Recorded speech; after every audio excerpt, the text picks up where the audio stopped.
Alors les motivations, vous savez, s'appuient sur le bilan des 6 années que je viens d'effectuer à la tête de la mairie de Tarascon. Pendant 6 ans, nous avons dû faire valoir les qualités de notre ville auprès de toute une série d'institutions, à savoir l'État, les grandes collectivités, l'intercommunalité. Et nous avons pu rentrer dans des dispositifs que l'État nous a proposés, à savoir le nouveau périmètre de renouvellement urbain, l'action cœur de ville, qui vont nous permettre d'avoir des financements pour dynamiser et faire évoluer notre territoire. Nous avons mis tout en place un socle qui aujourd'hui nous permet d'envisager l'avenir avec beaucoup d'espérance.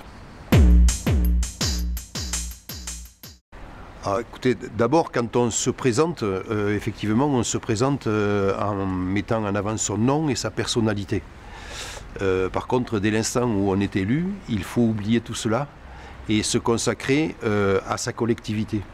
Et donc, il faut faire pratiquement abstraction de soi-même et se dévouer pour l'ensemble des habitants de Tarascon.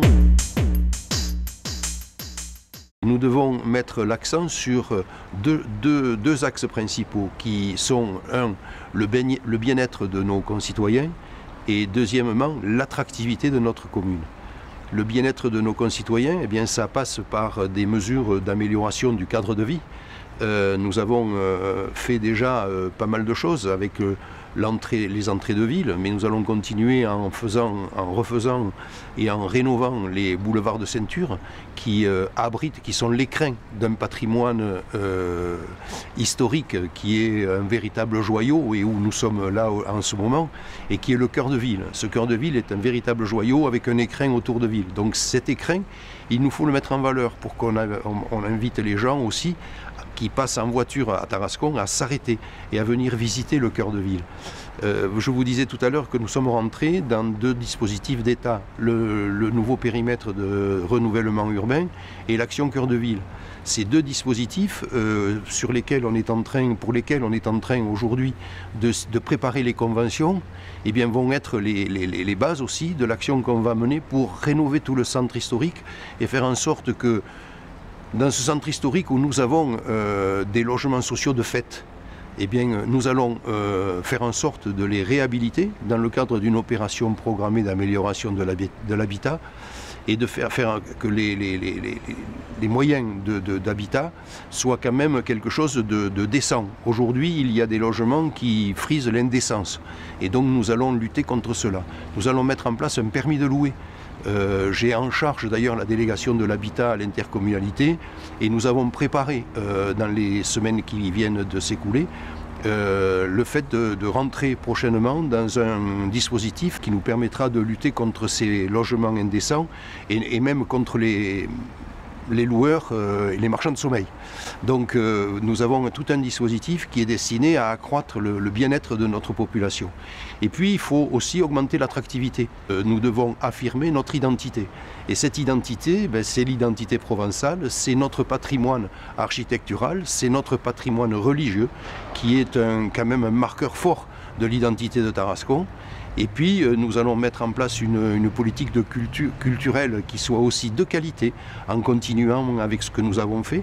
Nous aurons un théâtre qui va être réhabilité dans quelques mois et qui fera rayonner notre ville aussi au-delà de ses frontières. Et nous avons vraiment, en matière de sécurité aussi, nous avons mis en place aujourd'hui 140 caméras. La vidéoprotection est quelque chose que tout le monde nous réclame. Quand nous sommes arrivés, il y avait 40 caméras, il y en a 140. Nous avons mis en place un centre de supervision urbain qui est installé avec du matériel de dernière technologie. Nous allons continuer à équiper, nous avons une autorisation de programme de 170 caméras, nous continuerons. Et nous allons continuer à adapter notre police municipale aux besoins de la société d'aujourd'hui. Parce que la délinquance est en pleine évolution. Nous n'avons pratiquement plus de vol de voitures, d'autoradio. Par contre, nous avons un trafic de stupéfiants qui est à la disposition de tout le monde, sur l'ensemble d'ailleurs du territoire national. C'est un supermarché à ciel ouvert. Aujourd'hui, nous devons donner aux services de l'État les moyens de lutter contre cette délinquance.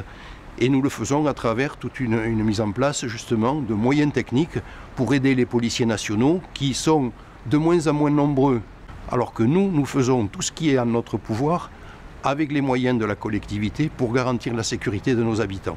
Nous avons ici dans ce château, il y a des expositions d'art contemporain. Nous allons continuer en liaison avec justement le Centre des monuments nationaux. Nous mettrons en place toute une série d'expositions qui permettront à la fois de faire découvrir l'art contemporain, mais aussi de mettre en valeur notre château, qui est du XVe siècle et qui est vraiment tout à fait exceptionnel, dans un état de conservation tout à fait exceptionnel. Nous allons également développer notre musée d'art et d'histoire. Nous avons mis en place au cloître des Cordeliers un musée d'art et d'histoire qu'il nous faudra développer et agrandir. Donc ça, là, nous allons nous y pencher. Je vous parlais aussi du théâtre municipal, qui est actuellement en cours de rénovation, mais qui réouvrira ses portes dans pas longtemps. Nous allons mettre en place aussi un festival de musique pour les jeunes. C'est une forte demande de notre jeunesse et nous allons également nous y pencher. Nous allons poursuivre et peut-être aménager le Festival des musiques du monde. Nous allons mettre en place un deuxième programme pluriannuel de réhabilitation de ce patrimoine.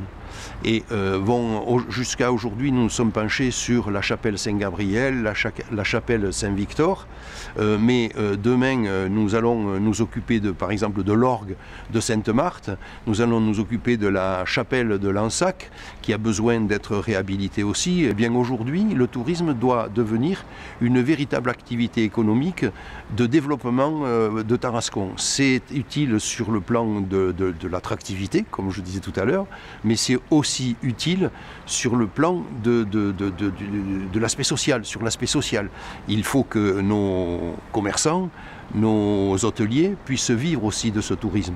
Ça fait 3 ans que nous avons recruté un manager de centre-ville. Il faut savoir que lorsque nous sommes arrivés, dans le centre historique, il y avait 35 commerces vides. Aujourd'hui, il en reste 11. Alors, nous avons ouvert 24 commerces, il en reste 11, le travail donc n'est pas fini.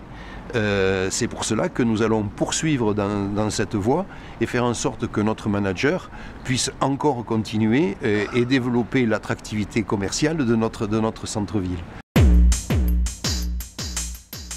Nous sommes en ce moment dans le château royal de Tarascon.